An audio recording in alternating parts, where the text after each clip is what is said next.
The sun beat down on Jerusalem, but this year King David stayed behind while his armies marched to war. Once a shepherd and giant slayer, now a ruler at the height of his power, David walked the marble halls of his palace, restless. He had everything: power, wealth, respect, and God's favor. Yet, in the quiet, a longing stirred within him. The thrill of battle and purpose was gone, replaced by idleness. David, the man after God's own heart, was about to face a weakness he never expected. The days grew long, shadows stretched across his chambers, and the king felt the pull of his own humanity. Even legends are just men, vulnerable to temptation. In the stillness, a door was about to open to a path he should never have walked. The stage was set for a fall that would echo through the ages. And so, the story begins. One evening, David walked on his palace roof, gazing over Jerusalem. From above, he saw a woman bathing, Bathsheba, wife of Uriah, one of his loyal soldiers. Desire overwhelmed him, silencing his wisdom and faith. He could have turned away, but he chose not to. David sent for her, ignoring the law and his conscience. Bathsheba was brought to him, and he lay with her. It was a quiet act, hidden in the night, but it would not remain secret. The king's moment of weakness became a betrayal. The fall was swift, silent, and complete. The legacy of Israel's greatest king was forever stained. A single choice had set a dark chapter in motion. The king's heart, once full of song, now beat with guilt, and the consequences would soon follow. Weeks passed. David tried to bury the memory, but sin has a way of surfacing. Then came Bathsheba's message. "I am with child." Panic replaced guilt. David plotted to cover his tracks. He summoned Uriah from the battlefield, hoping he'd go home to his wife and believe the child was his. David played the part of a concerned king, but his motives were desperate. He sent Uriah home with gifts, but Uriah did not go. The king's plan was failing. David, once a man of truth, was now weaving a web of lies. He tried to outsmart God, hoping to erase his transgression. But the secret was alive, and the consequences were closing in. The king's heart grew heavier with every passing day. The cover-up was just beginning. Uriah was a man of honor.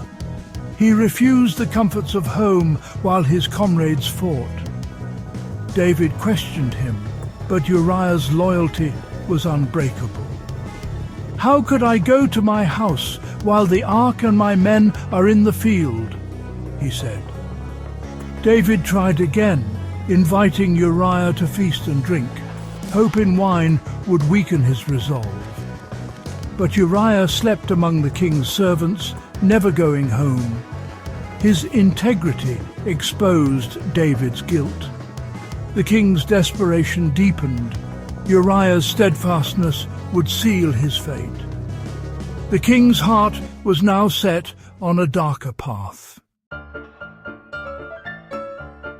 David's plans had failed. Desperation turned to darkness.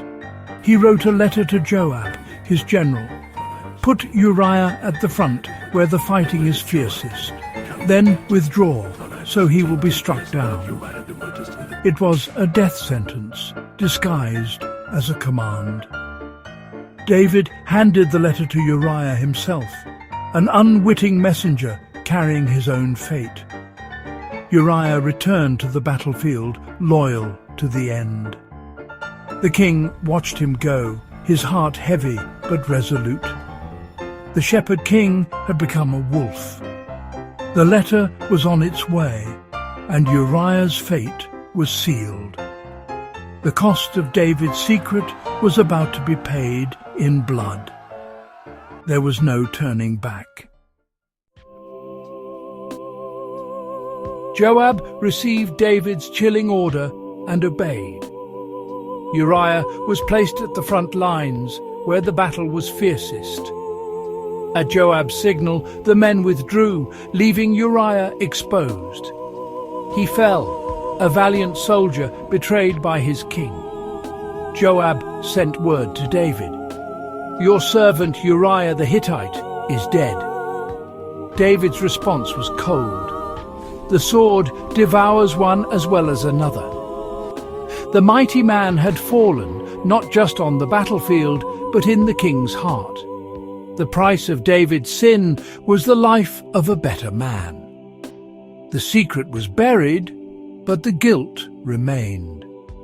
The consequences were far from over. Bathsheba mourned her husband's death.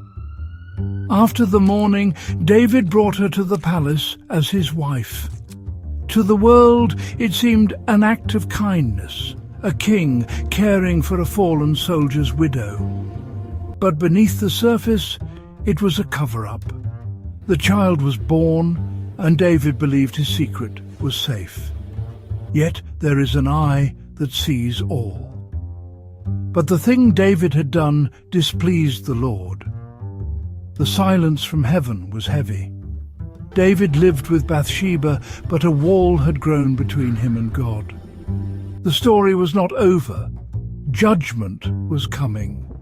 The king's peace was an illusion. God sent Nathan the prophet to David. Nathan told a story. A rich man took a poor man's only lamb to feed a guest. David, outraged, declared, "The man must die." Nathan replied, "You are the man." The truth was laid bare. David had taken Uriah's wife and his life. God's verdict was clear. "I gave you everything. Why did you despise my word?" There was nowhere left for David to hide. The king stood exposed, not just as an adulterer, but as a murderer. The judgment of God had come to the house of David. The king's sin was no longer secret. The moment of reckoning had arrived. David did not make excuses. He confessed, "I have sinned against the Lord." Nathan pronounced judgment. The sword would never depart from David's house, and the child would die. Yet Nathan also spoke mercy. "The Lord has taken away your sin. You are not going to die." David's repentance was deep and real. He poured out his grief in Psalm 51. "Have mercy on me, O God, wash away my iniquity." He pleaded for a pure heart, not for his reputation, but for restored relationship with God. David learned that even the greatest can fall, but no one is beyond redemption. True restoration begins with honest confession and a broken heart. God's mercy is greater than our greatest sin. The story of David's fall became a story of grace. The king's heart was broken, but hope was not lost. In brokenness, David found the path back to God. And so can we.